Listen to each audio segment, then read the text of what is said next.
ইরানের ইউরেনিয়াম সমৃদ্ধকরণ কর্মসূচির অংশ হতে চায় সৌদি আরব। এরই মাঝে দেশটির সামরিক ও কৌশলগত চুক্তি সম্পন্ন হওয়ায় মিত্রদেশে পরিণত হয়েছে রাশিয়া ও ইরান। যুক্তরাষ্ট্রের সাথে বৈরী সম্পর্ক বলে চীন এবং উত্তর কোরিয়ার প্রত্যক্ষ কিংবা পরোক্ষ সহযোগিতা ইরানের জন্যই থাকবে সেটা নিশ্চিত।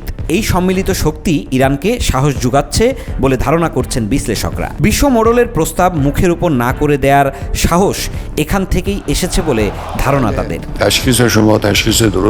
আয়াতুল্লাহ আল খামেনি এমনিতেই মাথা নত করার মতো নেতা নন। তারপর যদি বিশ্বের শক্তিধর দেশগুলোর ছায়া তেহরানের উপর থাকে তাহলে অত সহজে সেখানে আগুন ধরানো সম্ভব নয় বলে মনে করেন চিন্তাবিদরা। এই ঈদে জামা জুতো অ্যাক্সেসরিজের ডিসকাউন্ট।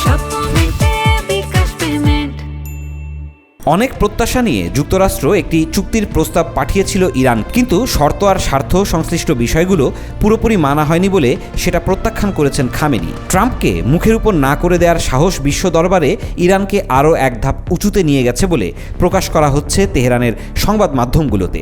প্রশ্ন উঠেছিল, এত সাহস ইরানের আসছে কোথা থেকে? সেই প্রশ্নের উত্তর খুঁজতে গিয়ে বিশ্লেষকরা ধারণা করছেন রাশিয়া, চীন, উত্তর কোরিয়া আর সৌদি আরব সহ মধ্যপ্রাচ্য কলকাঠি নাড়ছে খামেনির পক্ষ নিয়ে। এদিকে ইরানের সর্বোচ্চ নেতা আয়াতুল্লাহ আলী খামেনি স্পষ্টভাবে জানিয়েছেন যে তেহরান তাদের ইউরেনিয়াম সমৃদ্ধকরণ কর্মসূচি থেকে কোনোভাবেই সরে দাঁড়াবে না। এই বক্তব্য যুক্তরাষ্ট্রের নেতৃত্বে পশ্চিমা শক্তিগুলোর সঙ্গে চলমান পরমাণু আলোচনাকে নতুন করে অনিশ্চয়তার মুখে ফেলেছে। রাজধানী তেহরানে ইসলামী প্রজাতন্ত্রের প্রতিষ্ঠাতা আয়াতুল্লাহ রুহুল্লাহ খোমেনির মৃত্যুবার্ষিকী উপলক্ষে দেওয়া এক ভাষণে খামেনি বলেন, যুক্তরাষ্ট্রের পরমাণু প্রস্তাব আমাদের জাতীয় স্বনির্ভরতার বিশ্বাস ও আমরা পারি নীতির সঙ্গে সাংঘর্ষিক। তিনি যুক্তরাষ্ট্রের প্রস্তাবকে 1979 সালের ইসলামী বিপ্লবের আদর্শের সম্পূর্ণ বিরোধী বলেও আখ্যা দেন। সেই অনুষ্ঠানে খামেনি বলেন, ইউরেনিয়াম সমৃদ্ধকরণ ইরানের জ্বালানি ও প্রযুক্তিগত স্বনির্ভরতার প্রতীক এবং এতে বিদেশি অনুমোদনের প্রয়োজন নেই। স্বাধীনতার মানে হচ্ছে আমেরিকা বা তার মিত্রদের সবুজ সংকেতের অপেক্ষায় না থাকা, মন্তব্য করেন তিনি।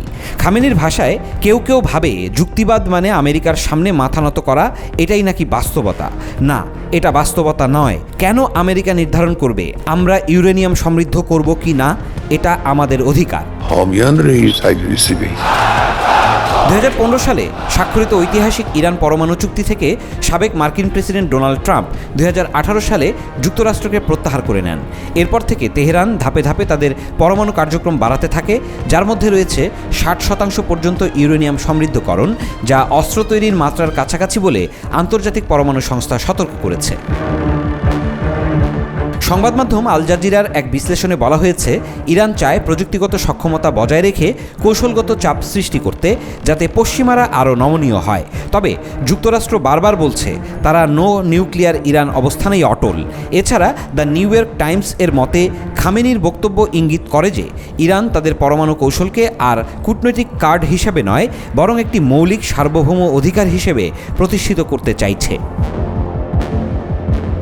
যুক্তরাজ্যের আন্তর্জাতিক নিরাপত্তা বিশ্লেষক ডক্টর এলেনা ব্র্যাডফোর্ড বলেন, খামেনির বক্তব্যে এটাই স্পষ্ট যে ইরান যুক্তরাষ্ট্রের সঙ্গে দর কষাকষির জন্য নয়, বরং পরমাণু প্রযুক্তির উপর স্থায়ী নিয়ন্ত্রণের লক্ষ্যে এগোচ্ছে। ইসরায়েলি প্রতিরক্ষা মন্ত্রী এক বিবৃতিতে বলেছেন, ইরানকে থামাতে হলে আন্তর্জাতিকভাবে এখনই কড়া অবস্থান নেওয়া প্রয়োজন।